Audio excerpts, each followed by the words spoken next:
Welcome to the Morning Tempo Podcast. I am your host, Roberto Hernandez. On this podcast, I have conversations with business owners and the entrepreneurial, all with a slant toward creativity. My guest for today's episode is Mike Volkan. This is the second part in an extended conversation, part two, if you will. Mike was featured in the last episode of the podcast. And in case you missed it, he is a speaker, trainer, Army veteran, author, and he's built and sold 4 companies. We talk about that. He spent 8 years in the U.S. Army. He joined just 3 days after 9/11. He was awarded an Army Commendation Medal while serving. And he's the owner and lead instructor of Freelance Masterclass. Also has a Freelancer School podcast. You should check that out. Freelancer School podcast. And in this episode, the second part, we spend most of our time discussing neuroplasticity, also known as brain plasticity, the ability of the brain to change continuously throughout an individual's life. We also discuss my trial use of a Firefox extension called Pomodoro Clock, the time management technique that uses a time to break work into intervals, the Pomodoro technique that is. And you can find a similar extension for Chrome and probably for any other major browser. And we also talk about creative visualization, a type of mindfulness exercise. All right, here is part 2 of my conversation with Mike Volkan. Mike, thank you again for joining me for a second conversation. I had a lot of fun last time, so this should be fun again. My pleasure. I'm back because I had fun too. So good. I was interested in talking with you today about, among other things, neuroplasticity, which was a term you dropped on me when we were speaking last. I don't even remember if it was during our actual recorded interview, but definitely as soon as we got on the phone, it got mentioned. And I guess before we do that, though, I should give you a quick update on something I told you I was going to do based on our conversation, which was to try out a Pomodoro timer app, or extension rather, for Firefox, because that's my default browser, and I wanted to let you know how that was going. Yeah, please do. I'd be anxious to hear the results. Yeah, so I did find an extension. I'll list it in the show notes in case there are some other Firefox users, but it was really cool. I was reflecting as soon as I started doing it, or probably when we talked about it last, reflecting on the time I spent with a friend who lives in France, and he's from there. And we were at a conference together in London, and we sat down to do some work together. And this is a normal thing for him to do, this type of focused work, the 25 on, 5 minutes off, and 25 back on in cycles. And he also has a software background, so he's probably got another little thing mixed in there. But I remember doing that, and so I tried out the timer. And it is interesting when you think the first thing I found was, wow, I have to figure out how many cycles I can actually realistically do on a day that I just don't completely clear the schedule of everything that life, a day in the life brings. So I, ambitiously set this thing for 12 cycles of the 25, 5 off, 25 on, 5 off, and somewhere in there, I think a half hour break, something like that. Never even got to that part. Because that's many cycles in there, so I found myself getting to about 3 or 4 cycles, and this was for work. And then I was also have used it a couple times for practicing guitar and vocal exercises, and drum and vocal prep work, actually, for some gigs that I have coming up. I don't even remember if we talked about me being a musician last time we spoke or during the recording. So I did it with that too, because from another world that I'm familiar with the concept is a drum teacher that I was subscribed to an online, kind of like your I'm gonna say it wrong, I think, Freelancer Masterclass. Freelancer Masterclass. Yep. And I wanted to say the name of the podcast. It's slightly different, right? Yes, it's Freelancer School is my podcast. There we go. I wanted to make sure we got that right, because so this gentleman I was referring to, his name is Mike Johnston, and he has an online subscription-based drum lesson platform. So, kind of cool. You guys are both doing that type of thing. But he really advocates this for practicing too. So anyway, the other thing that has happened because my work routine literally got a little different this week in that I had to be out of the office more than usual. So this made it, made me thinking like, I'm not able to do it. And as I'm telling you that part, I realized, well, the using a Pomodoro technique timer is really for a special time when you're trying to do something very focused. At least that's my opinion of it thus far.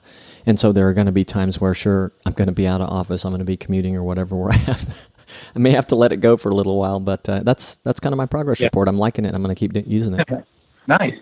Yeah, keep using it. I think, your focus and attention to just increases like you're going to the gym, right? So maybe when you first go to the gym, you can only do like 3 sets of a particular exercise. But if you keep going to the gym, you can do 6 or 9 and, even more 12 sets after a little bit of time. Same thing with using the Pomodoro technique. So just keep at it and you'll find your days super productive. And so I guess that literally means I can use it at the gym too if I want to. Yeah. Well, I guess it's all about focus. So if you want to focus at the gym, that's great. It's tough at the gym because there's so much distractions and you've usually got headphones in. But, you can give it a try, see how it goes. I've only really used it for work. So Yeah. I could try it indeed. And lucky for me at my gym, because of where we live, there's seldom other people in it when I'm in there.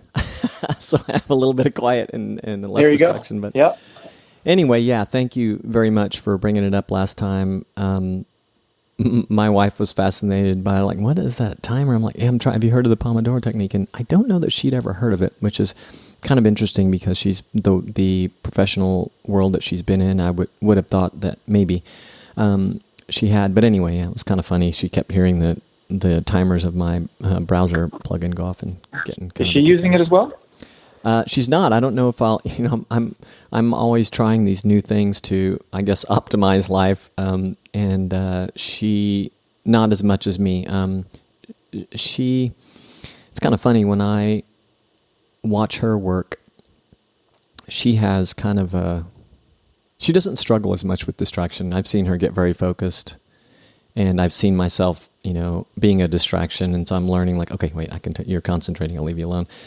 So she just kind of has a lot of great practice and maybe some natural ability for it. I'm very much susceptible. My personality, anyway, or I feel I'm very much susceptible to distractions and whatever the squirrel or the shiny object. So these things are good for me to try. Yeah. Well, sounds good. Keep at it. I will. Yeah, maybe she'll try it too at some point. So neuroplasticity, another term when I realized. When I revisited it, I went and kind of just looked it up, Googled it, reading a little bit on Wikipedia, and like, okay, yeah, I've read about this before.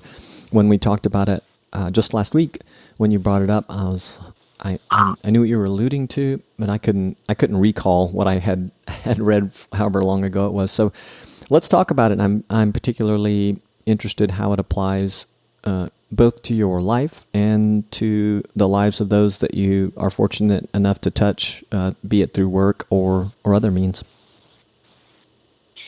Yeah, we could start off with what is it? Neuroplasticity is essentially a term that refers to the brain's amazing ability to change and adapt to our environment and situations. And from the moment our brains start to develop to the day we die, the connections within our brain cells reorganize in response to our changing needs, basically. So this neuroplastic brain that we have allows us to learn from and adapt to different experiences. And the things we do often, we become stronger at. And our brains are constantly being shaped by experience. And what's exciting is that in the last decade or so, because of the advances of technology, scientists now have confirmed through testing that our repeated thoughts, our actions actually reinforce our neural pathways. So essentially, what this means is your thoughts can change how your brain works. And why did you get interested to the point of, being enthused to talk about it with me or anyone? When did it enter your life? And, again, I guess how has it impacted you? Yep. I got on a quest for productivity focus and came across neuroplasticity and the fascinating study about the brain when I found that I was kind of maxed out as an entrepreneur. I had an income ceiling that I just couldn't crack because there's only so much time in the day. And I knew there was some kind of trick out there because guys like, Elon Musk, who just run an amazing amount of multi-billion-dollar businesses, there's something that he's got to be doing that I'm not doing or I can't do for whatever reason. So I started studying like and I'm not advocating that Elon Musk has some kind of secret, entry into the neuroplastic brain or anything that nobody else can crack. But, I knew that there was something that I wasn't doing as efficiently as possible because my time is the same amount of time that somebody like Elon Musk has. And there's got to be something that I can do to scale more because I have all these, as a marketing consultant, all these clients wanted to sign with me, and I just don't want to sign with them because of my lack of time. So, my option was to expand my team, which I've done, but then your time gets limited there too. There's only so much time in the day that you can manage your team and manage other clients. So I started really diving into neuroplasticity and what the brain could truly do. And the studies that have come out of the last 10 years of neuroscience is just amazing. We're now able to confirm and deny some of the common, beliefs that we've had about the brain throughout centuries, just in the last few years. What are your favorite texts or resources that you just kind of alluded to in neuroscience and kind of learning where it is specifically, I guess it is largely specifically related to the brain, but what are some of your favorite resources or papers, whatever? One of my favorites is called The Power of Neuroplasticity. It's by Shad Helmstetter. I also like Peak Performance there's two authors, Brad Stulberg and Steve Magnus. That's also really good. Although it doesn't have the word neuroplasticity in the title, it does go into the science of the brain and the performance of the brain. And then there's classic ones that are just, I'm sure everybody's heard of, like The 7 Habits of Highly Effective People by Stephen Covey. He also has a workbook rather. All of those, although not directly related to neuroplasticity, tap into the power of the mind, the focus of productivity, and the efficiency of it, which essentially is what neuroplasticity is, the study of. Very cool. We'll be sure to put those in the show notes for anybody that's like, wait, too fast. So you can find those. Always up for a good read. And of those, I think the only one I knew of, which seems universally known for anybody who looks at any of this stuff, is The 7 Habits of Highly Effective People. Is that what it's called? And Stephen Covey. That is right. Yeah. And of course, the name Stephen Covey is kind of legendary, I guess, in the business world. So, but he's made quite the name for himself. Yeah, indeed. So, how are there ways that you can see easily that you've been able to impact others, either through being obviously the goal was to be able to part of it anyway was to serve more people, more companies, more clients, at least part of it. But are there any other ways that you've found your high interest in neuroplasticity has helped you help others in unexpected ways that perhaps weren't business related? Yeah. Well, I know it's helped. I can just tell you that the volume of clients I could take on now is higher, but it's helped me on a personal basis. I've put these, tips I've learned about brain science and neuroplasticity into practice myself. I'm hooked on a type of meditation called creative visualization, which is kind of a play on neuroplasticity, which I highly recommend every entrepreneur does daily. I'm a tennis player. So, there is at the last U.S. Open, there's a 19-year-old woman whose name is Bianca Andreescu, and she made history by becoming the first player to win the U.S. Open on her main draw debut. It was her first time playing in the Open, and she never even played in the main draw before. In fact, the year before, she tried to qualify, and she lost in the qualifying rounds. So naturally, people started asking, how did you go from losing in the qualifying rounds one year to the very next year, not only winning, but beating the best player in women's history, Serena Williams, in straight sets? And her answer was creative visualization. She started practicing it daily. And creative visualization is directly tied to neuroplasticity. There are certain techniques on how to make creative visualization effective. So I learned how to do it. I did it 3 times a day for 7 minutes each session. So 7 times 3, that's 21 minutes a day.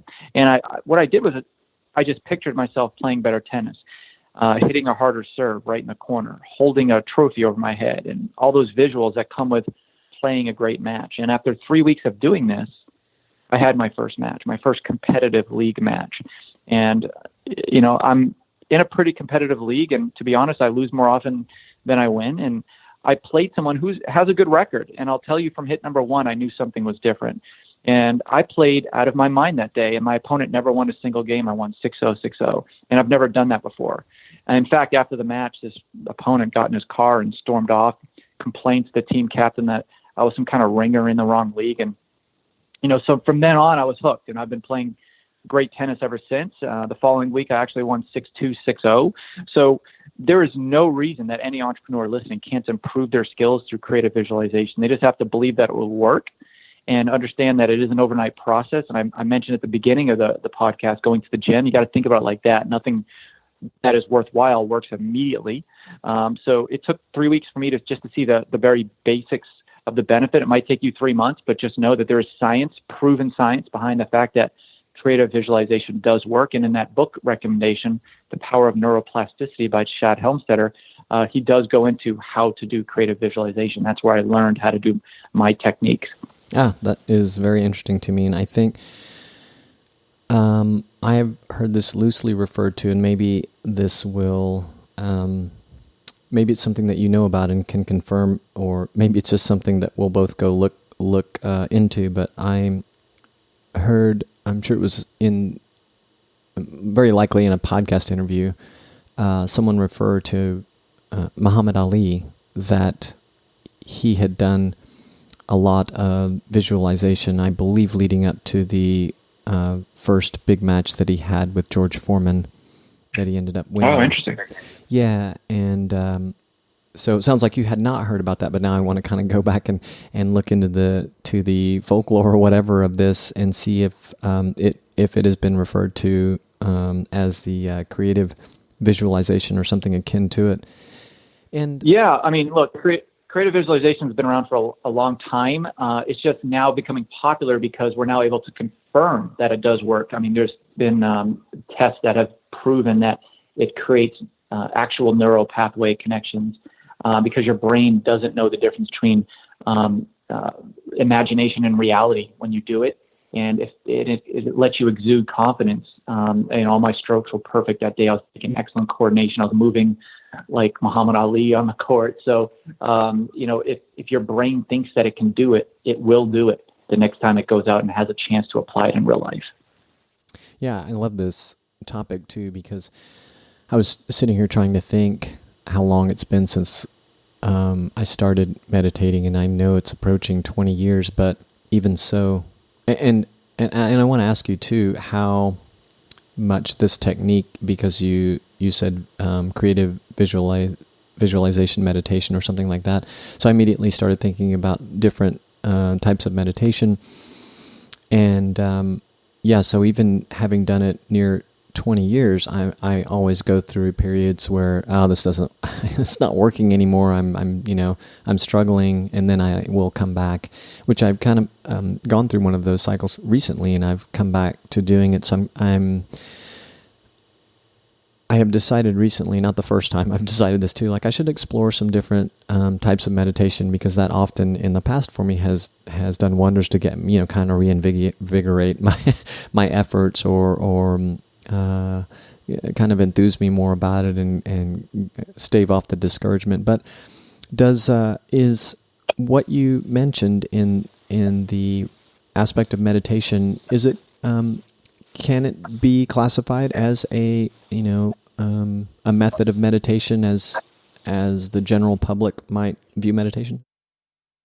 Yeah, it is. I mean, I do 3 types of meditation. Just one is just plain straight meditation that everybody's familiar with. I do it through Headspace. I have a subscription. Mm-hmm. I do creative visualization. I also do mindfulness. So I do the nice mix of 3. But yes, creative visualization is a form of meditation. Yeah, cool. And so you just gave me another idea. Maybe I should mix them up. I tend to decide, okay, I'm going to try this for as long as it works for me, and maybe it'll be my lifelong meditation companion. Yeah. Hey, there's nothing wrong with that. It's fun, it's free, it's easy to do, and it's super effective. So yeah, I usually do my meditation in the morning before I start work to get my head in the right space. I'll do my creative visualization in the afternoon, usually before tennis practice or a match, and I'll do mindfulness in the evening. So I try to do a mix of three every day. That's great. That's really great and impressive to me. Thanks. Your military career, which we talked about in our first conversation, and for those of you who want to learn more about it, it might be best to go back and just go to morningtempo.com and look for Mike Volkan and see his our prior conversation. It's great. I noticed that you were, well, and something you said may be more applicable to what I'm about to say, but I noticed your role in the military looked like it touched on a lot of engineers, scientific engineers, in fact, and I recall you telling me also that you had done work as a scientist, and maybe you can tell me a little bit about that, but I guess I just find it a little curious or fun because when we speak and a lot of the ways in which you express yourself, not all of them, but a lot of them are, they, for me, they're like, oh yeah, definitely has this engineer, scientific mind working constantly. So yeah, I'd love to know a little bit more about your background there. Yeah. I mean, I'll try to make it so it relates to the audience, but I mean, look, it's important to relate whatever background you have to your career because that's a lot of what it defines you. And growing up, my father was a scientist. I got a master's degree in science, and I knew how to conduct studies, right?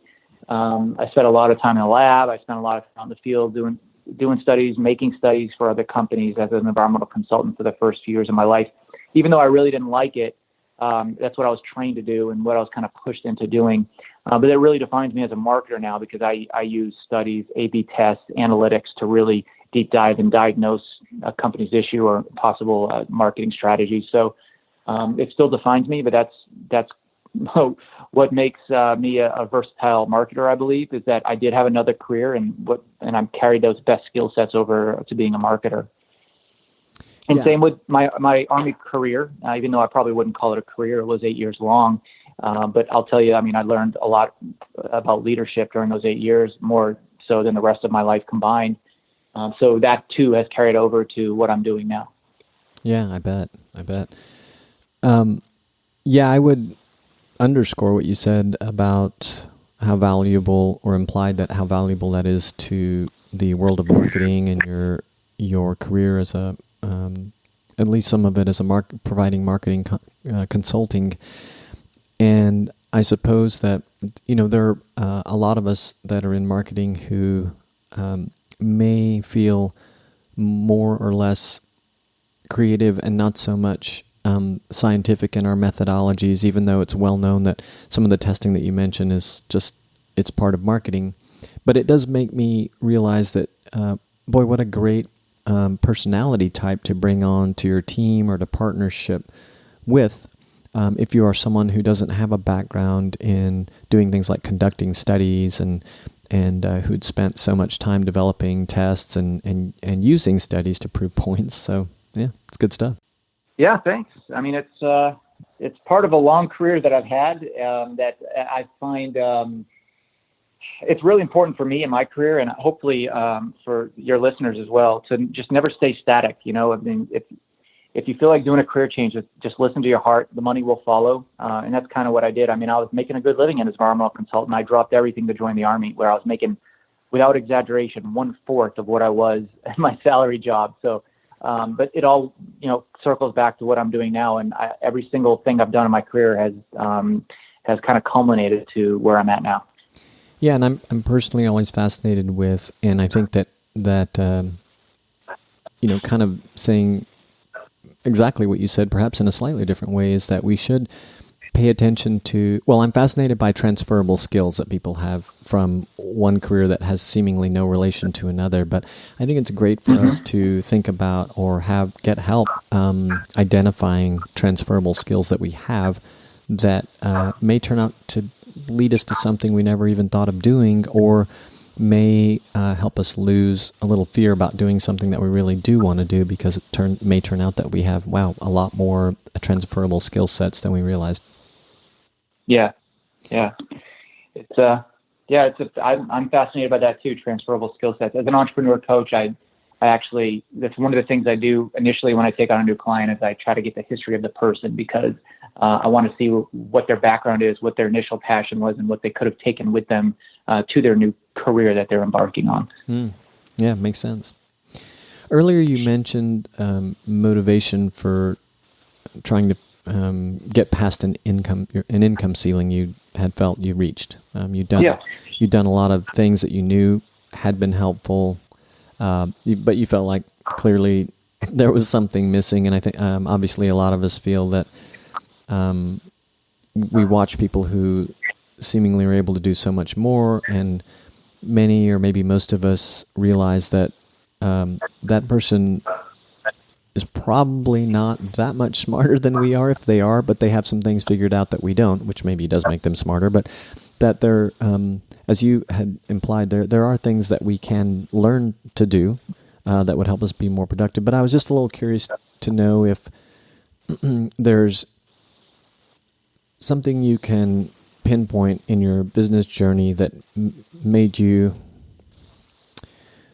not only realize that you'd hit an income ceiling, but motivated you to really try and figure out why. And I'm curious because I think, and maybe you can agree or disagree with this, but I think that a lot of entrepreneurs or small business owners, even sales professionals, that they'll hit ceilings, they might recognize it or spend time really thinking about it, but they maybe take an exorbitant amount of time in their life to figure it out, if they ever figure it out.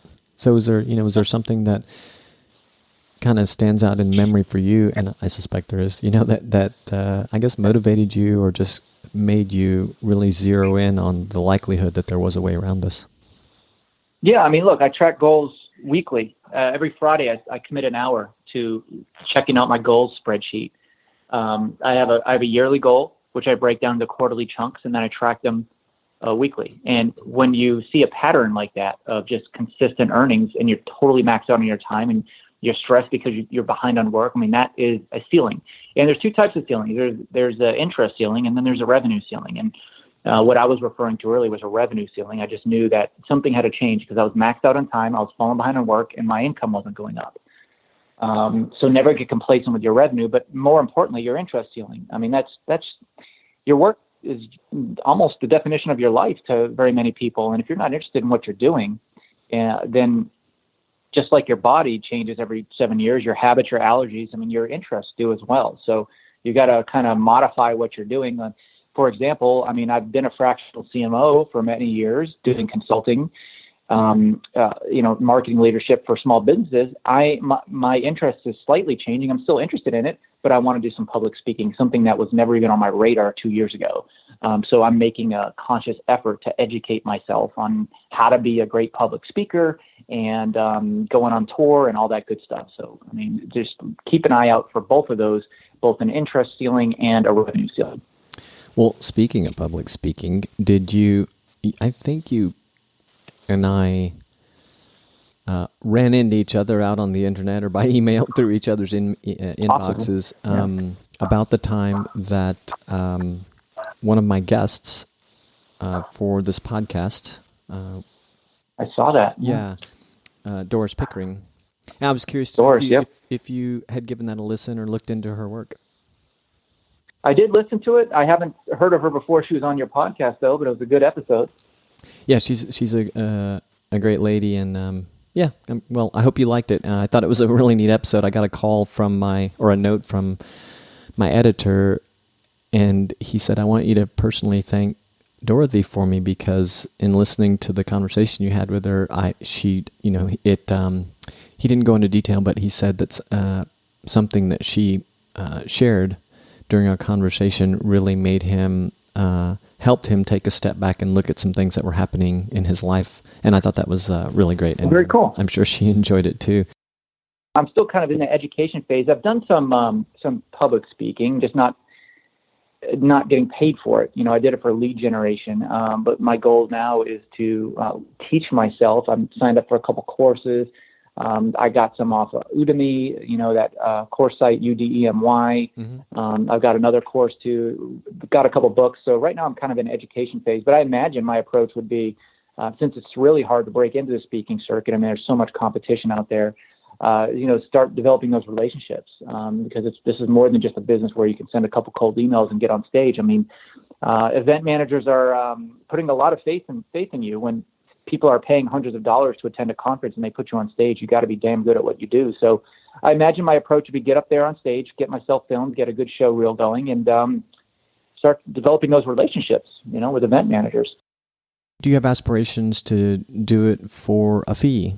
And if you do, that's great. That's fine. Yeah, very much. I mean, that's, okay. Yeah, I wanted to supplement my income. I'd like to transfer over to getting paid for that. $5,000-$10,000 a speech. Who knows? I know some people that are really good get paid some good money for giving a talk. I mean, but it has to be a really good talk. It can't just be some generic, thing that has been said 1,000 times. It has to be insightful and unique and come with its own kind of presentation. So I'm kind of putting that all together, and it's like writing a book. And I've written 5 books. It's quite a process. It takes many months, many revisions. I don't even think would ever be done. You're always refining your process, but yeah, I'm in that process now, and it's a fun process. It's just very time consuming and laborious.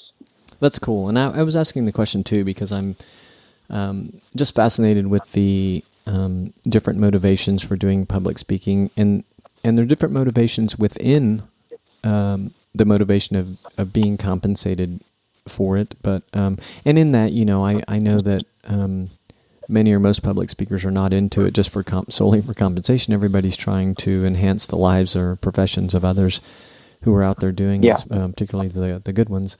And anyway, it's terribly fascinating. I had never given a lot of thought to exploring the mindset behind it, and which I'm sure has a lot to do with proven and preferred ways of making, achieving the goal of helping as many people as possible, and also to different approaches to fueling your business, be it a super high-paid speaker, or be it someone who goes in and never charges, but money comes through other means like, lead generation and some other things that are very creative behind it. But that's cool. I'm sure you're going to end up being in a great class of speakers. I look forward to watching your progression through this particular part of your job. Thanks. Yeah, it's going to be a fun ride. Get out of my comfort zone a little bit, but I'm not afraid of being on stage. It's just not something I've always really or at all aspired to do. So we'll see how it goes. I'm going to stick with it, and I may turn out that I don't like it at all. So it's worth a try, though. Yeah, absolutely. I know you'll do great. Well, I'm going to mention a couple things for listeners, and then we have more time if there's some other stuff that you would like to talk about, or just some parting thoughts too. Either way, but you can if this is the first time you've heard Mike Volkan and I talk. Again, there was a prior interview that we did, the part 1 I'll call it, that you can check out at morningtempo.com. But things that I wanted to mention are that you can go to freelancermasterclass.com and also MikeVolkan.com to find out about all the things that Mike is doing professionally and quite possibly outside of your professional world. Is there anything that we missed, be it on neuroplasticity or just something that's on your mind that you want to share before we wrap up? I mean, look, I wrote down some tips because I knew we were going to talk about neuroplasticity, and I wanted to try to get the listeners to get some takeaways. So I wrote down 4 of my top tips to increase your brain's neuroplasticity, which will help with learning, productivity, focus, efficiency. There's some really easy takeaways that, we could talk about those 4 tips if you'd like. If not, okay. Yeah, let's do it. Yeah. So, neuroplasticity, right? Your brain's ability to create physical change based on what you do. The first thing I'll give the most obvious tip: sleep. Very important. Your brain needs sleep to reset the brain connections that are important for memory and learning. Studies show that just one night of losing sleep restricts the brain's ability to reset itself, which impairs your memory. So my recommendation to you: get 7 to 9 hours of sleep per day. The problem is the entrepreneurs often sleep less than others. I don't know if there's been any studies proving this, but as a serial entrepreneur myself, I can tell you from experience, I've had far too many late nights and early mornings spent working. So, we don't clock in at 8 and out at 5. So tip number 1 for all you entrepreneurs, get enough sleep, especially all you college students that are trying to stay up and cram for finals. Being an effective entrepreneur relies directly on being disciplined, being priority driven, being focused on your goals, and you just can't do that with a tired state of mind. Yeah, and you know what? I know you're going to be into this, and if you haven't already seen it yourself, you're going to go look into it. But there are also studies connecting sleep of the durations that you're recommending that are directly linked to longevity, meaning life longevity, and meaning quality life longevity. So, and the possibly the most interesting thing about that for me is that sleep is something, it's kind of like time. Once you've missed out on it, you can't get it back. So if you consider yourself younger, this is a great time to start taking care of yourself with sleep because you only have so many heartbeats, right? So there's only so much time to rest. Yeah, Okay. I used to think it was cool as an entrepreneur to stay up late and work on business models. I mean, I can't count how many nights I just stayed up the entire night. I thought it was cool. Not cool. It wasn't cool. I could have been way more productive knowing what I know now. Yeah. Tip number 2, I know you guys can't see me, but stand up. So if you sit down at work, stand up. Your brain is much more active when you're standing, whether, I'm standing at my stand-up desk or even using my kneeling chair. I'm just so much more alert and focused on my work at hand. So the first 2 tips I just gave you, sleep and standing up, kind of easy. But just know that there's a lot of validity, proven studies that show that those 2 will help both your creativity, your memory, learning, focus, all that great stuff. I can vouch for that one. Now the tip. I can vouch for that one. What's that? I said I can vouch for that one. It works, keeps me alert. I don't have a stand-up desk, but I so want one, and I'm working with a friend to kind of design something that fits my space needs. But go ahead. Yeah, at the very least, get a kneeling chair. I mean, that'll get you halfway there, right? Yeah, cool. And it's good for your back.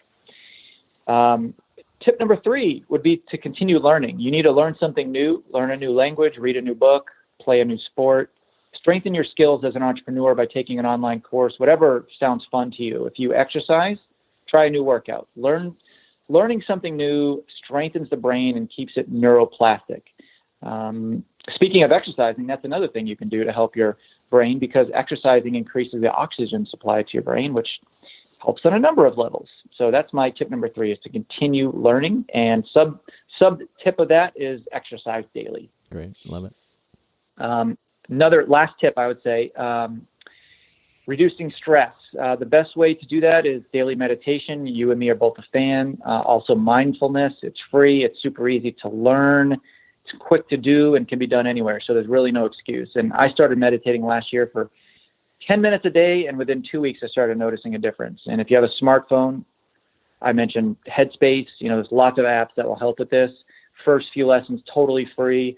Stress is an absolute killer on your brain and diminishes your brain's neuroplasticity. That's your brain's ability to form new connections. So us humans are more stressed and distracted from the present moment than ever before, and meditation will help with that. And if you're against meditating, the next best thing is just go unplug from technology, connect with nature, go for a hike, go camping, even travel a little bit. All that stuff will help with the neuroplasticity of your brain. Yeah, that's great. And you can give me some feedback on this one as, I guess, the next best thing to meditating. If you have something that you love to do, like for me, it's playing drums, playing guitar, getting together with bandmates to collaborate on new music or performing, especially performing. If you have those kinds of things, it doesn't have to be musical, but if you have something in your life that you really love, you could call it a hobby, a part-time career, but something you just really love.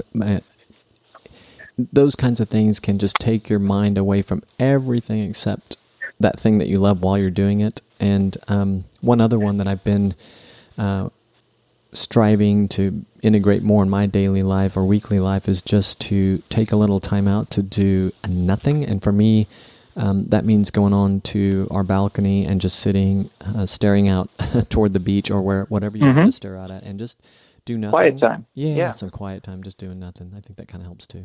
Super important. That's what I mean by, unplugging. The worst thing you can do for the neuroplasticity of your brain is reach for that phone and constantly get distracted and not live in the moment. I do have a bonus tip for you, though. I just thought of a great one. This is the last actionable tip I'll leave you with today, is to find your purpose and set your goals. You know, if your brain is motivated and alert, then you go through life more focused. And alert and a focused brain is very neuroplastic. That's great. A great tip. And going back to your fourth one of the things I forgot to mention about the Pomodoro technique, so maybe this will take us full circle, or the Pomodoro timer extension that I got for Firefox.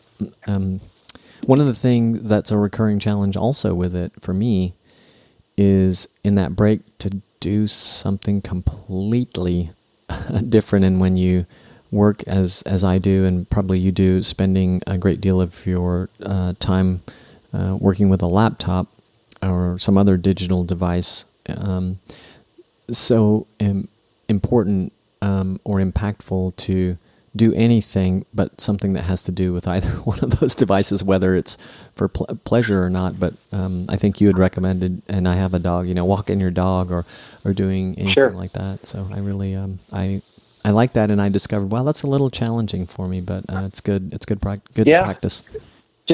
I mean, the goal there is to take a break. So if you're on your 25-minute Pomodoro sprint, and you're in front of your computer, you do something different that's not in front of your computer, like walk your dog. That's what I was referencing there. So, that's a great tip. Increases the neuroplasticity of your brain, and that's what life is all about. That's cool. Well, this has been a great conversation. It's been enlightening. Hopefully it has been for all listeners. And Mike, thanks again for joining me for round 2. Thank you. It's been fun. Always a pleasure. Thanks again for listening. If you like what you heard today, subscribe on Apple Podcasts or wherever you get your favorite podcasts. Until next time.